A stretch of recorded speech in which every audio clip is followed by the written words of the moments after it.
박은정입니다. 저희 서울중앙지검에 근무도 했었고 조사도 몇 차례 받으러 갔었습니다. 매우 안전하고 보안이 잘 되어 있습니다.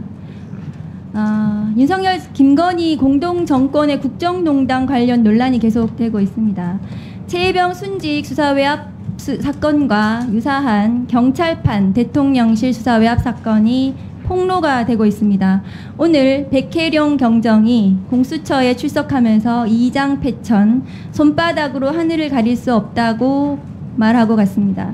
저는 윤석열 전 검찰총장을 감찰했다는 이유로 수사를 받으면서 윤석열 정권에 대해서 이장패천을 말했습니다. 디올백으로 하늘을 가릴 수 없다고 했습니다. 공수처장님께 묻겠습니다. 조병로 경무관의 세관직원 마약조직 연루사건 수사외압 고발건에 대해서 그 백혜룡 경정이 고발인 신분으로 24일 날 조사를 받았습니다. 맞습니까? 예, 받았습니다. 고발인 조사 이후에 29일 날 백혜룡 경정이 경찰청장 인사청문회에 출석해서 발언한 내용에 대해서 국민들이 충격을 받았습니다. 현재 대통령실 자치행정비서관실에서 일하는 김찬수 당시 영등포 경찰서장이 용산에서 사건 내용을 알고 있다, 심각하게 보고 있다 라고 하면서 마약수사 브리핑 연기 요청을 했다고 합니다. 고발인 조사에서 그런 부분이 나왔습니까?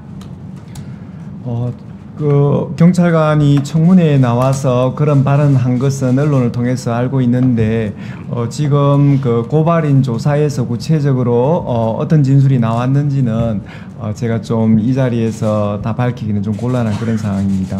네, 어제 보도에서 관련 내용이 방송되기도 했습니다. 화면을 좀 띄워주시죠. 그러니까 김찬수 서장의 용산 언급이 있고 마약 수사 브리핑이 2번이나 연기가 됐고 뒤늦게 열린 브리핑에서는 세관이 마약 밀반입 사건에 연루됐다는 내용이 빠졌습니다. 공수처장님 잘 알고 계실 텐데요. 지난 고발인 조사에서 이런 내용이 전부 다 조사가 됐을 것이고 세관이 연루된 의혹이 있는 마약 수사에 용산이 개입했다는 수사외압 폭로가 나온 상황입니다. 그러면 대통령실이나 윗선에 대한 압수수색이나 이런 것들이 빨리 진행이 돼야 된다고 생각하시는데 공수처장 입장 어떠십니까? 의원님께서 그 지적해 주신 부분 고려해서 저희들 또 고발장이 들어와 있으니 또 그 의혹을 해소하고 또 수사가 정상적으로 진행되는데 문제가 없도록 최선을 다하겠습니다. 지금 공수처는 최혜병 순직 수사 외압 관련해서도 대통령실 수사를 전혀 안 하고 있어요. 그럼 이것도 마찬가지로 안 하실 거 아닙니까? 어떻게 하시겠습니까? 저희들 그 인력이 부족한 중에 지금 최혜병 사건에 대해서도 진력을 다하고 있습니다.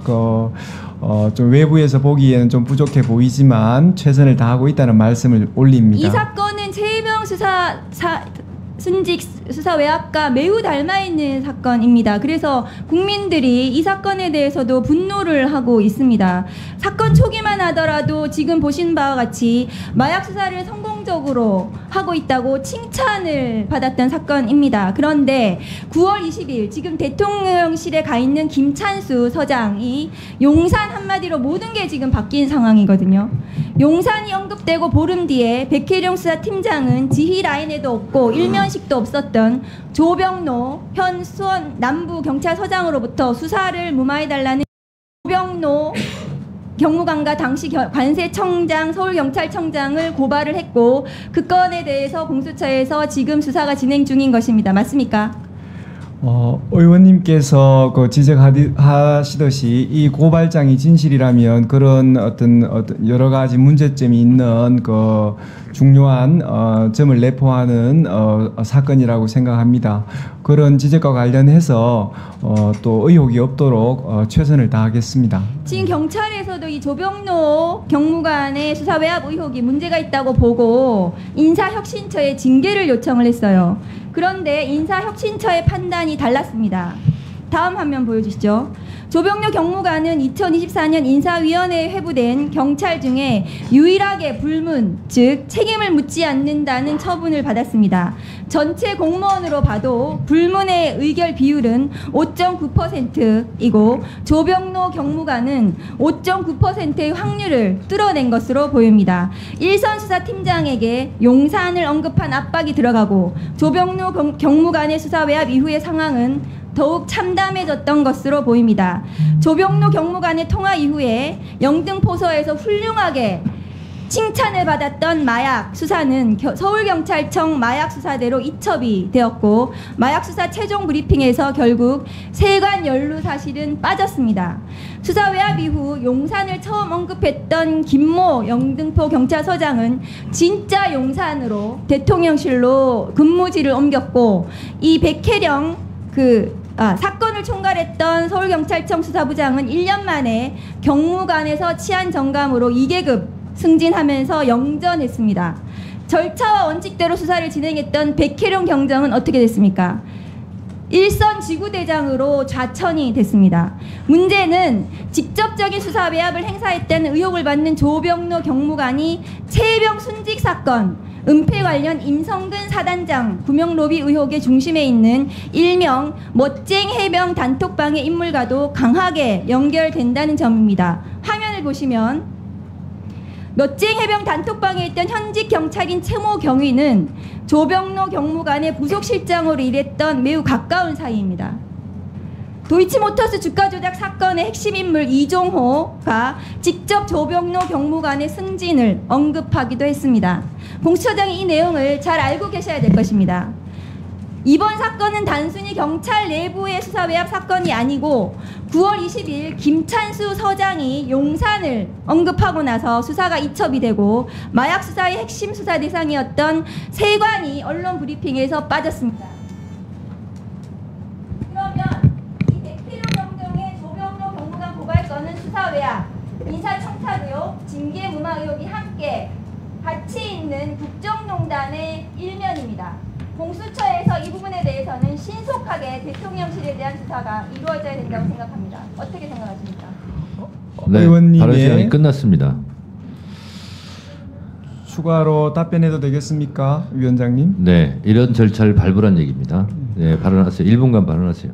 의원님께서 지적해 주신 부분 또 어떤 그런 부분에 대해서 어떤 수사 대상 여부, 그다음에 또 지금 공익 제보자가 내세운 카카오톡에 이종호 씨와 관련된 수사를 하는 중에 또 나온 또 다른 사건이니 연결 지점과 관련해서 중요하다고 보여지는 측면이 있습니다. 그래서 의원님께서 지적하시는 그런 부분 유념해서 수사에 임하겠습니다. 네, 다시 한번 안내 말씀드립니다. 지금 TV로 생중계되고 있습니다. 그래서 마이크가 꺼지면 시청자들은 발언이 들리지 않습니다. 그래서 의원님들께서는 질문 답변 포함해서 7분 내에 맞춰주시고요.